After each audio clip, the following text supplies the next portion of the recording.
Evolutionary podcast coming away, episode 444. Stevesmi and the Rickster, Ricky V Rock. What's up, buddy? You excited?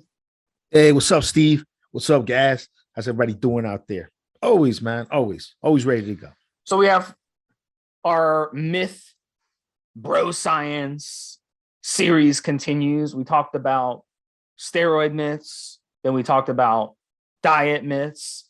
Now for 444, we're going to talk about weight and resistance training myths. So the first myth that we hear a lot in the gym that really needs to be addressed and struck down is soreness caused by lactic acid? So a lot of people, it's very, very important to understand this part of the equation, because when you work out, something happens. And what happens is your muscles get broken down. You get little muscle fiber tears in your muscles. And as you're training, you might feel a little bit of a burning sensation in your muscles. You might feel some fire. That in itself is lactic acid and other things happening, blood rushing into your muscle and that sort of thing.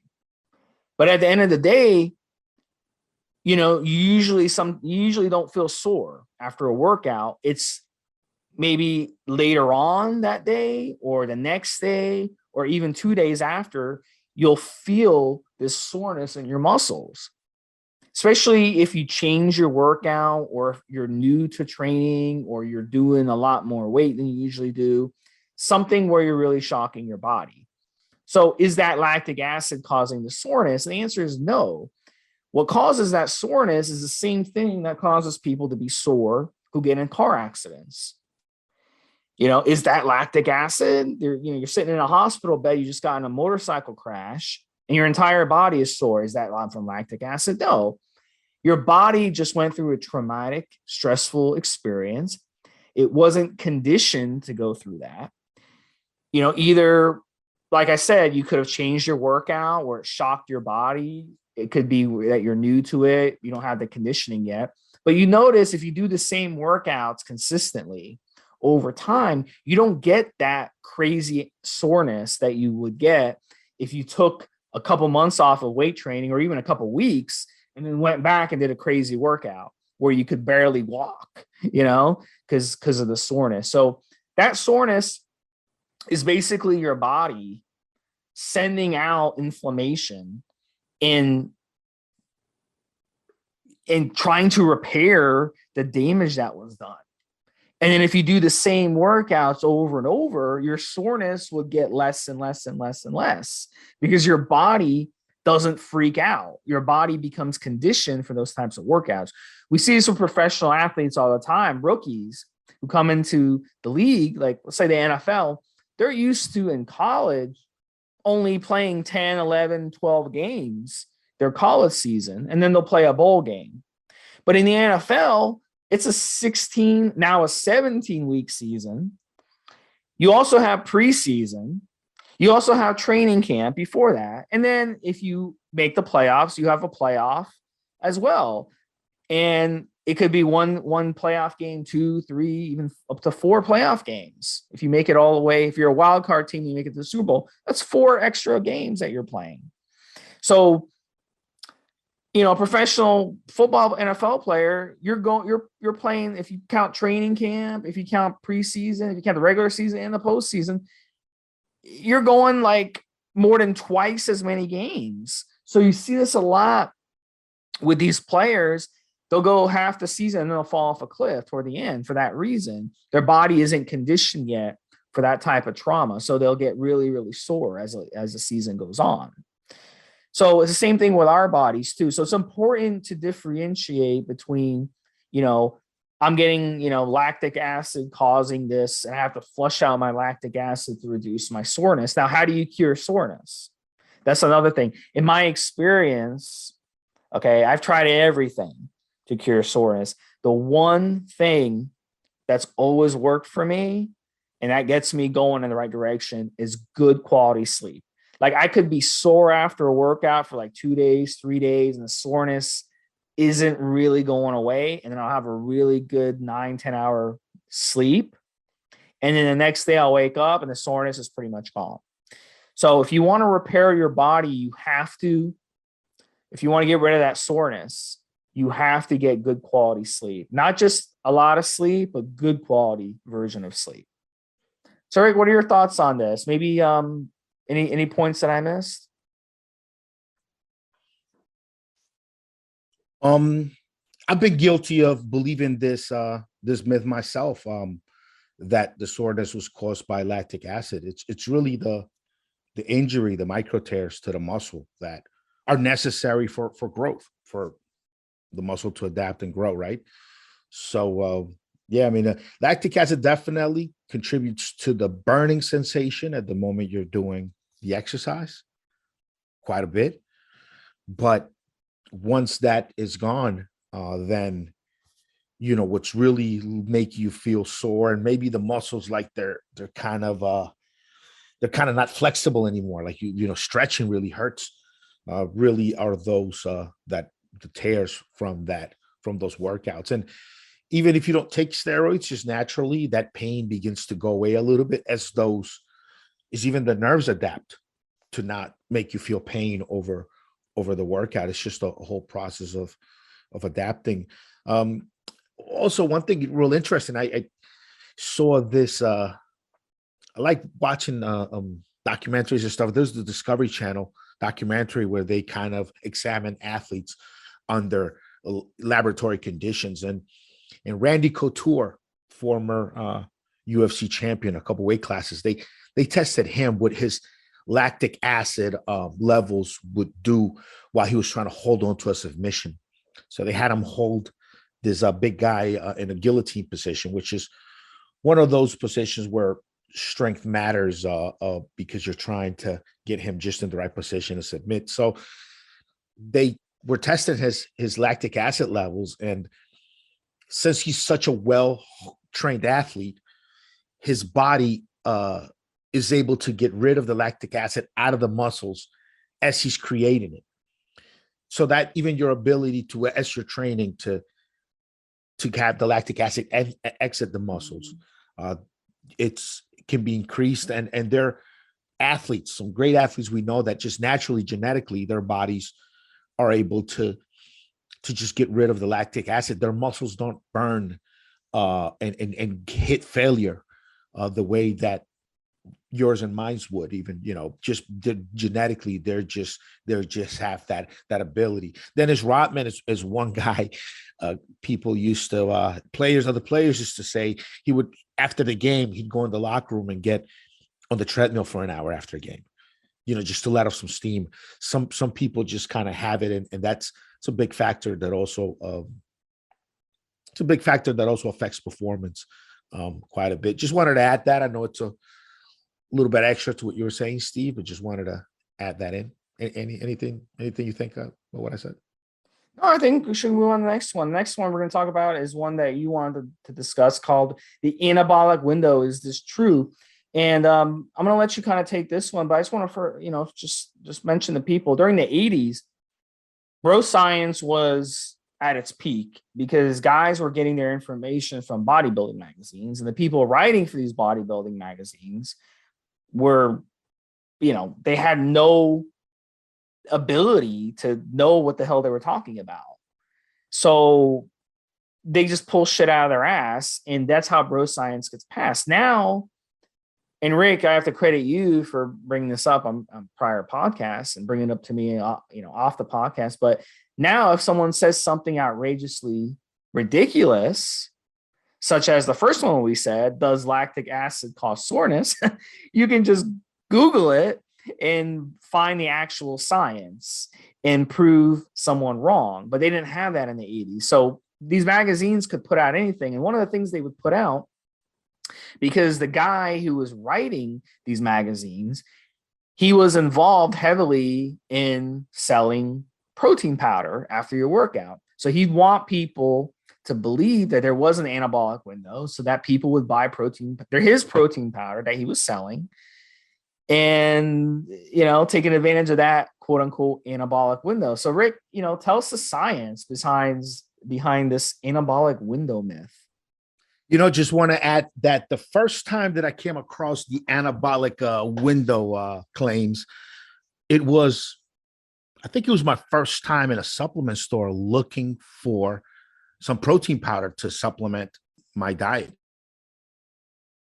I was just in high school, just a kid wrestling, and I came to the conclusion at that age that that I had a limited amount of calories that I could eat through the day so that I can get down to weight. Because every time coming into season, we would have to cut down some of that summer fat, and I said, hey, if I have most of my calories in protein, I'm reading Muscle Media and Dan Duchesne stuff and everything, even around high school, right?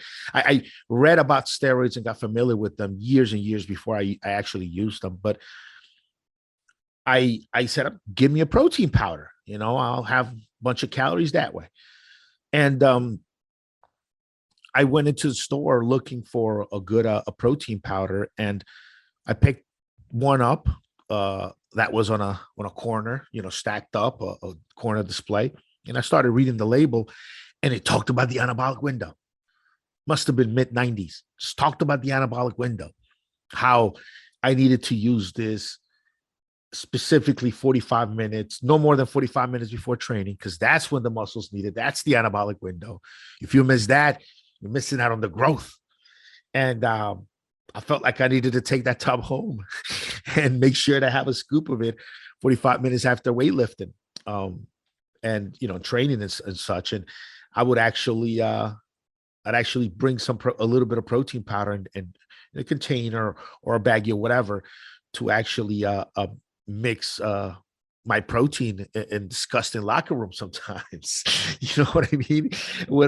So it's definitely a myth that's been around for a long time, but reality is that, and this is just coming from our last topic, your muscles are growing and repairing days after training. The micro tears that we're talking about that happen during training that actually cause your muscles to adapt and grow larger. That's happening for days after you actually do the training. So no, the anabolic window of having to eat something right away, it's not quite true. It's beneficial, I'm sure. I don't think it's going to hurt you to have maybe a little protein shake before you weight lift, a light one, so that there are proteins being released from your gut. Now, BCA, some people like taking them right post workout. Why the fuck not? Is it great? Yeah. Why not? It's better than not having anything if you're trying to gain some muscle mass, in my opinion, obviously. But is there the anabolic window that you're going to miss if you don't have something within 45 minutes of your last repetition? No, it doesn't. No. Like you could eat much later than that, and you'll be okay. But it couldn't hurt. It couldn't hurt. It's definitely not I wouldn't say it could hurt. I mean, if you're one of these guys that can't really push the bar when your stomach is a little packed, a little full, if you have a protein, just have a light one. Have a really light protein. Maybe when I do protein before training, I like doing a scoop and just water. Scoop and water. Most of the times I like to have it with whole milk. I tolerate milk quite well. It's good to me. And so just have a light one. But yeah, that's it, man. Anabolic window myth. Had to just throw that in there. So here's something that you guys need to think about, and just think about this. It may sound a little weird, but eating the wrong thing after your workout can hurt your gains. And everyone thinks, well, let me just get a bunch of calories and get a bunch of protein or whatever. But if you eat the wrong thing, it stresses your body out. Let's say you go and eat fast food, for example, and it stresses your body out, right? Your body has to have a hard time digesting it. You get that stomach ache, from fast food. You get those refined oils that go in your body and do a lot of things that your body doesn't like. All right. Your body is using up energy to digest that hard to digest food and stressing itself out versus repairing itself from that trauma you just put it through. So I want you guys out there to just think about what I just said and kind of use logic.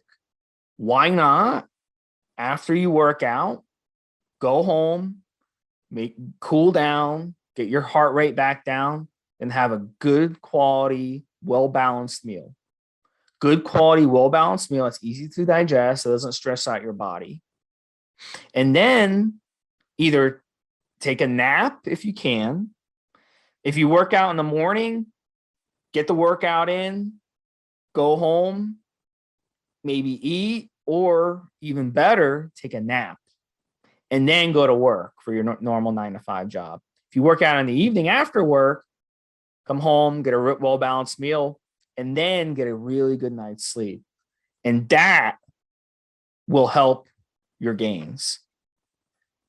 That will help your gains tremendously. So think about that. So if you're the type of person, you run and get a protein powder, or you run, oh, I got to go and get fast foods. I got to get my calories in. I got to get my protein. Think about what I just said and change what you're doing and try it my way. And I guarantee you, you're going to feel a hell of a lot better and you're going to get more gains. You're going to achieve your fitness goals if you change just that, make that little change. So I have a lot of experience with this, guys, training people, and this can make a huge difference for you. So give that a shot. The next one we're going to talk about is one that Rick and I have probably heard a million times. We're shorter dudes. And I used to be a weightlifting coach. Those of you who know me, I talked about that before. I've been a weightlifting coach at the high school level. I also was a weightlifting judge at the high school level. And I hear this a lot from parents. I also used to hear it a lot from students. Taller students who played other sports would always say, hey, how come Mr. Stevesmi, I don't want to weight train because it stunts the growth. Look at all the guys who are in weight training. Look at the varsity weightlifting team. They're all short dudes. I'm 6 foot tall. I want to get 6'2", 6'3". I want to be a basketball player. I want to play basketball in college. I don't want to weight train for that reason. And I have to, patiently explain to them the truth. A lot of these guys like Rick and I get involved in weight training and get along with wrestling and these types of sports because it's by weight class. So for us, we have an advantage over the taller dudes. That's why we don't play basketball. We don't play football. At least, in my case, I tried playing football. I couldn't get any playing time because I was 120 pounds as a freshman. I couldn't even have my own locker when I played football. I was a skinny, short dude. They wouldn't give me any playing time. I was fast.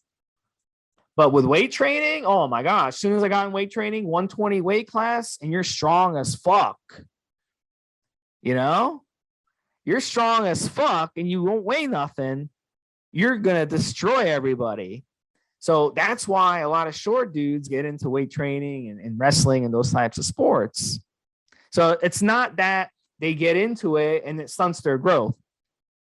So let me give you the facts about stunting growth. Weight training actually, I would argue, helps your growth because now you're building strong bones when you weight train. Now you can make the argument your soft tissues take a beating, your discs take a beating. That I will agree with. But when it comes to your bone health, weightlifters have the strongest bone health out of any athletes out there. So that's number one. Number two, you don't want your kids weight training, but you're okay with your kids playing football or hockey or even things like soccer, where they may run into people, they break bones, they tear ligaments, all kinds of injuries like that. Breaking bones will stunt your growth. Possibly, you're more likely to stunt your growth from breaking bones than you are from weight training. So you can't make I've had parents who make the argument that they don't want their kids weight training, but they got no problem with their kids playing football or playing hockey. Even though those sports, you're a hell of a lot more dangerous than weight training. But here's the caveat though, weight training needs to be done correctly. You have to have proper form. Okay. And you have to know what you're doing when it comes to weight training. I agree with that 100%. I would never tell a 12-year-old, a 13-year-old to go and clean and jerk 250 pounds. No. If you're going to do these types of compound lifts, you need to use proper form, and you need to not max out, at that young age. I'm with that, because you can really do serious damage to your discs, and you can, accidents can happen, so, but, I'm a big advocate for, younger people to get into weight and resistance training, but do it properly and don't overdo it. And it can have a lot of benefits. It can definitely build self-esteem. It can build strength. It can build, it's going to build muscle, and it's really going to be beneficial as you get older. All the weight training that Rick and I did when we were younger, even if we take time off in our 20s or in our 30s from weight training and get back into it later on in life, because shit happens, divorces, moving, gyms close down, and, so things happen where you may not weight train for a little while, but getting back into weight training, it will pay off based on what we did as younger. So I would encourage parents listening to this, don't believe that myth that weight training stunts your growth, because the benefits of weight training are there, and it will not stunt your growth, especially if you do it properly. So, that's my 2 cents on it. Rick, maybe you can touch on that a little bit, because I'm sure you heard, I know a lot of my relatives have told me that. They're like, oh, you weight train, that's why you're so short, Steve. You're only 5'6", 5'7". You weight train, that's why you're short. And I'm like, no, that's not what it is. There's dudes that have been weight training since they were 6, 7 years old who are over 6 foot tall. It has nothing to do with that. What's your thoughts on this?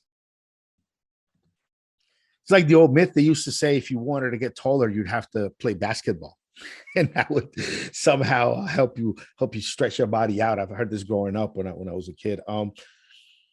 What happens is just human nature. We kind of go through life and try different activities and different things, and most of us will gravitate towards continue doing the ones we're kind of good at pretty early on, and usually most people will actually give up or quit on those activities, or sports or whatever, that they're just not that good at from the get. Sometimes there are folks out there that make the decision and say, I want to do this, even if I suck at it for the first couple of years, I will get better at it one day. But majority of us, we try different things. I tried lifting weights. I got results fairly quickly. I got stronger. The weights that I bought, there's a sporting goods stores called Modell's out here on Long Island. I bought some weights from Modell's, and actually I outgrew those fairly quickly.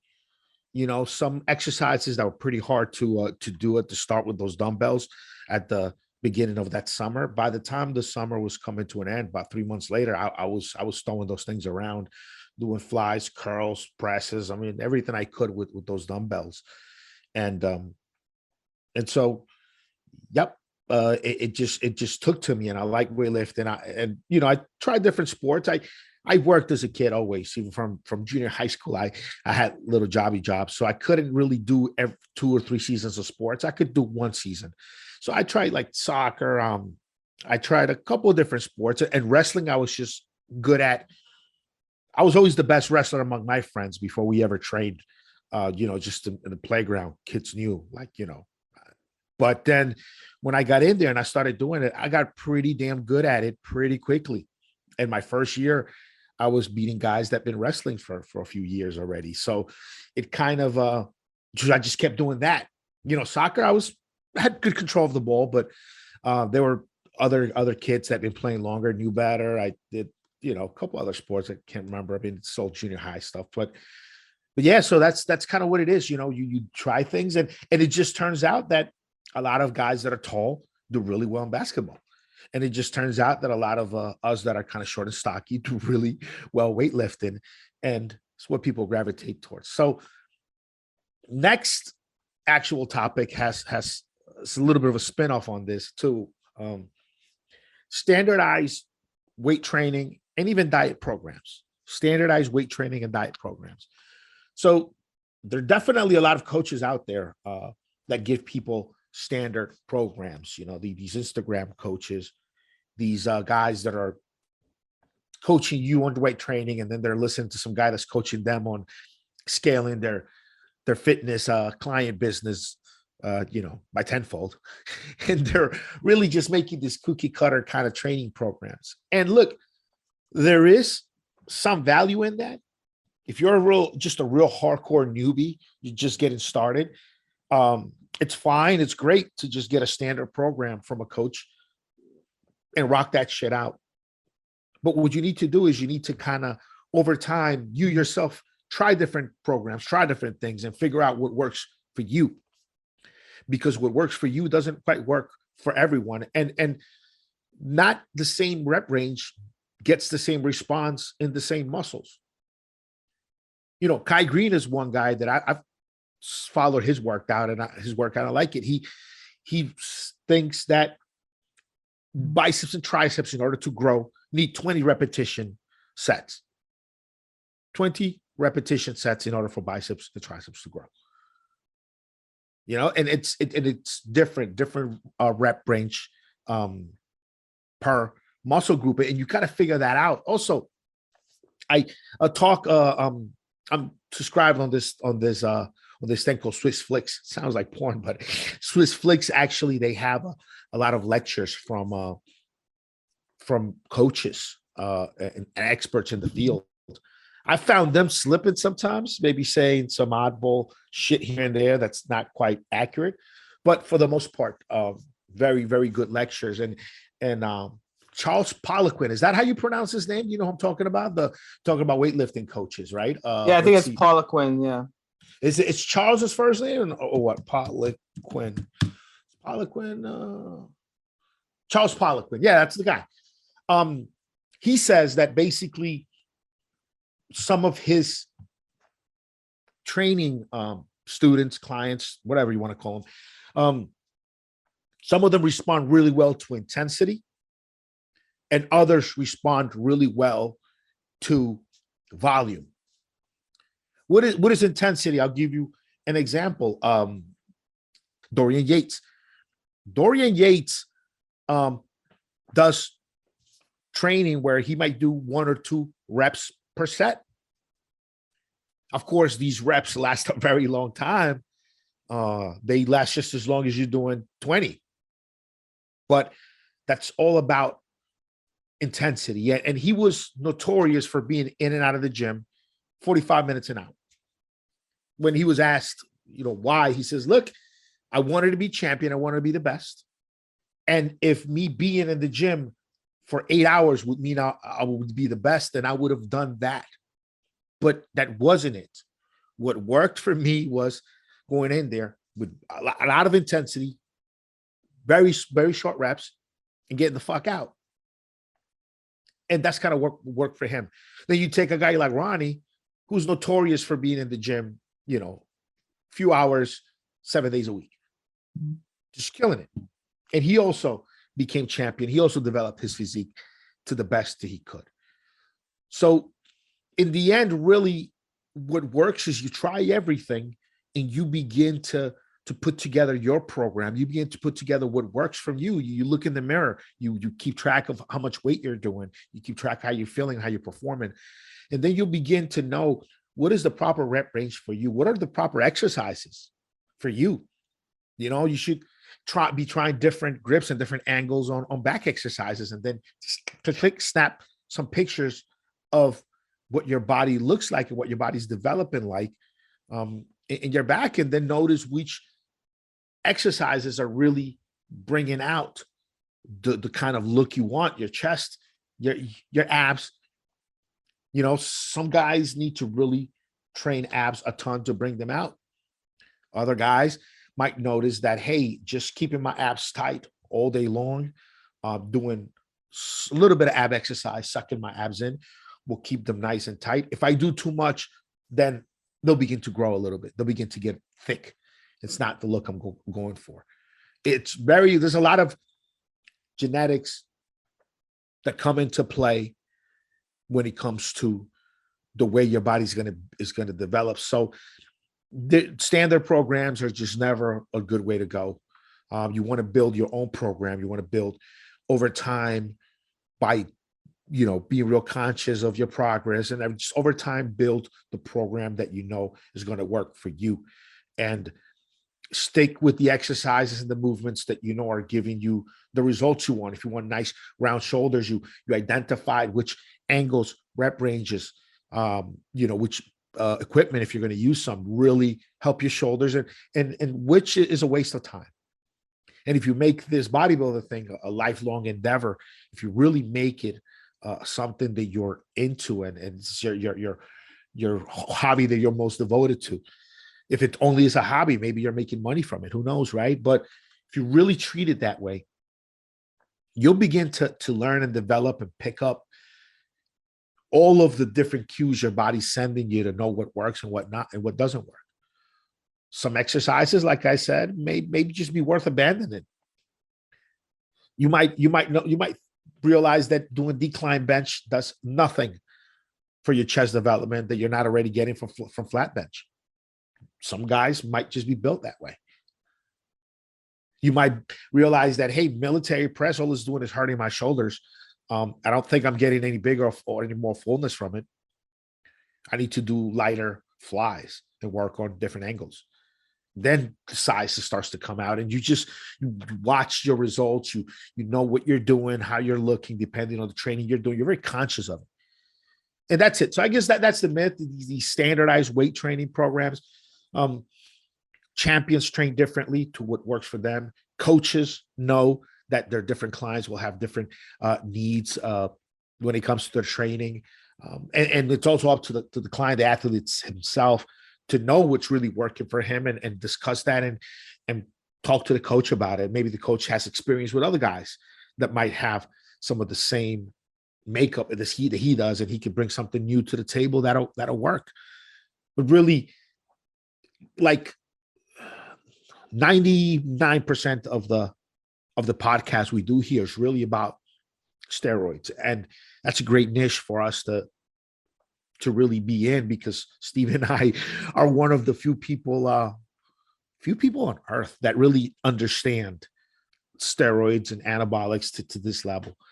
But if you yourself want to become an expert on anything, become an expert in training for you, and focus on that way more than the steroids. You'd come here and get some information from us, but I tell you what, man, the right training program that really works for your body type and your goals and how you want to look will work great with almost any steroid. Anything, dude. Like, you could put anything on a great training program, good mature muscle mass that you've earned over years of natural training. Any fucking steroid you throw in there that brings you above natural levels of testosterone is just going to make everything look incredible. Now, you take a shitty training program that's not for you, maybe too long, maybe too short, may have not enough volume or too much volume, may have not enough or too much intensity for what your results and what your body requires. You drop as much steroids as you want on there, you're going to get mediocre results, no matter how much shit you use. So knowing the training program and being able to fit it to your body and what your body needs is very important. It's incredibly important. Look, you might find that if you drive a lot, you might find that leaning your chair back a little bit, you have a strong back muscles, a strong core muscles. You lean your chair back a little bit, and every time you drive, you just kind of lean forward in a sort of kind of just tense, crunchy. You might just do that. If you have a 1 hour drive each way, you just let your chair lean back, and you keep your body in an almost upright position, but crunching your abs. And you do no other ab exercise than that. And you might have a six-pack year fucking round just doing that, just keeping attention on your abs for an hour, like just a quick kind of just 1 hour long fucking crunchy while you ride your car. And you might figure out that's the way to do it. You know, it's really make that the biggest part of the journey, the most important part of your fitness journey is learning how to train your body, how to abandon exercises that just aren't giving you the results or might be injuring you. Some guys I think are really fucking up their shoulders doing these military presses, you know, behind the neck and everything. Some of y'all out there are probably ruining some shit really nasty with unnecessarily. Frank Zane, remember Frank Zane? I interviewed him. That was, he didn't really give much advice on the podcast as much as you would think. But one of the things he did say, which made a lot of sense to me, because I did tear my shoulder, was he said people overtrain their shoulders too much. And if you're doing, you know, these split routines, think about how many, you know, if you're doing a 5-day split, you're probably nailing the shit out of your shoulder 4 out of those 5 days. Just on your leg day, you're not hitting your shoulders. So, I mean, you've got to ease up on your shoulders. Your shoulders aren't meant to be trained 4 times a week or 3 times a week or even twice a week in some cases. So if you're hammering your shoulders that much, then that's something you have to correct, or you end up like me and tearing your shoulder.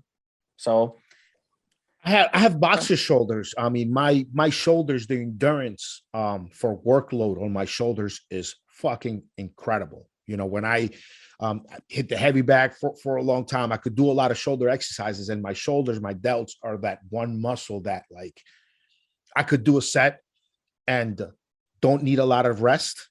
And then I could just grab on the other one and the next one. And I feel the stress when I work out my shoulders more, I think, on the joint itself, that joint, the tendons there, than I do on the muscles. My shoulders can take a beating, and it's like never, they're never sore.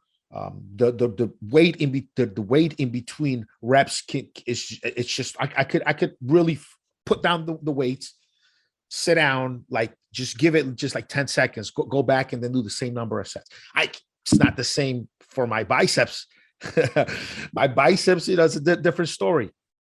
Same thing with my my back. You know, you just kind of identify those things. I know a way now to work out my shoulders where I take advantage of the fact that my shoulders have this ability, and I don't beat up my joint.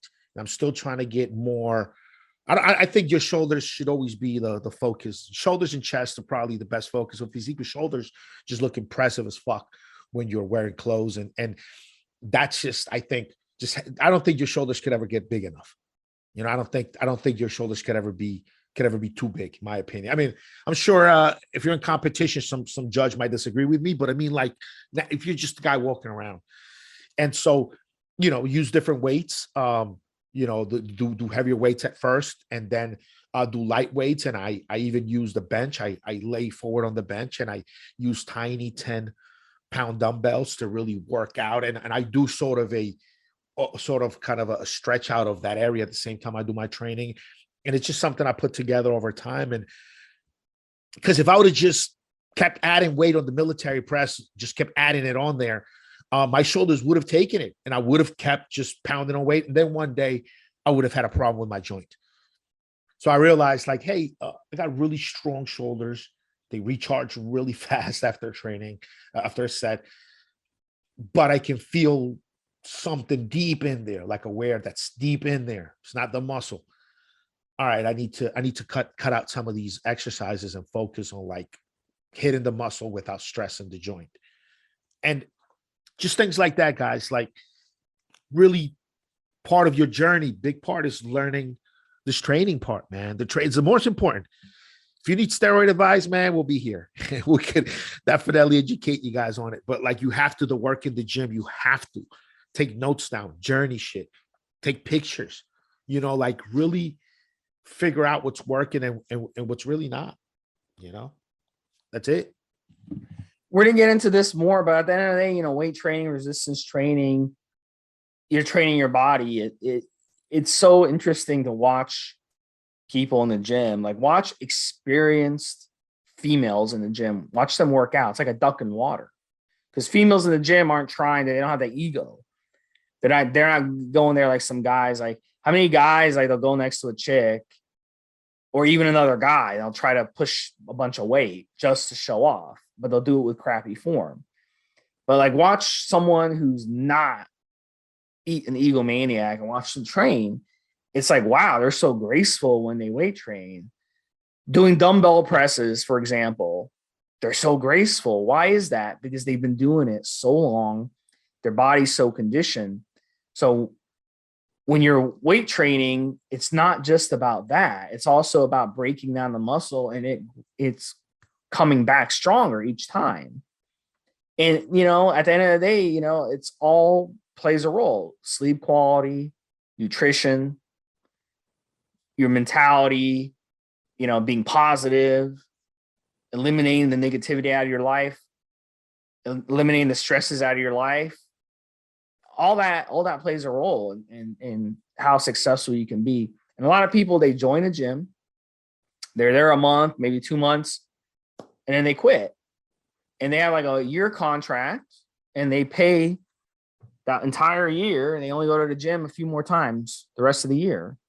Happens all the time. Gyms love that shit because you're not wearing down their equipment. They don't have to clean up after you, but you're still paying every month. So that's what gyms want. They don't want you to go there every day and damage their equipment. So it's all about consistency. It's got to be consistency. And if you can just learn these, the proper way to weight train and just avoid these bro science myths that we talk about and just do it the right way, you will get much more efficient workout. It's not about working out hard. It's about working out efficiently. It's about being, on top of it when you weight train.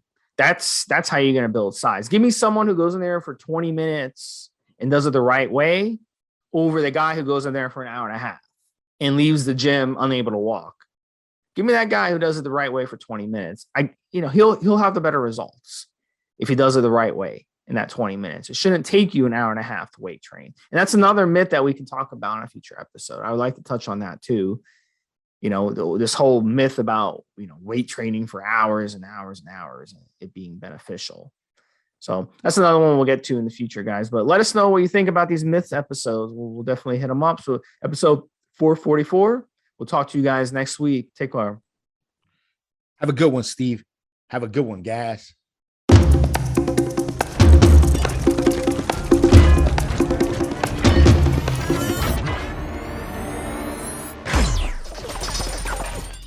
Guys, this is the required legal disclaimer. We are only sharing our experience from years of steroid use. We are not doctors, and none of what we say should be regarded as medical advice. Always check with your doctor before taking any drugs or starting any training program.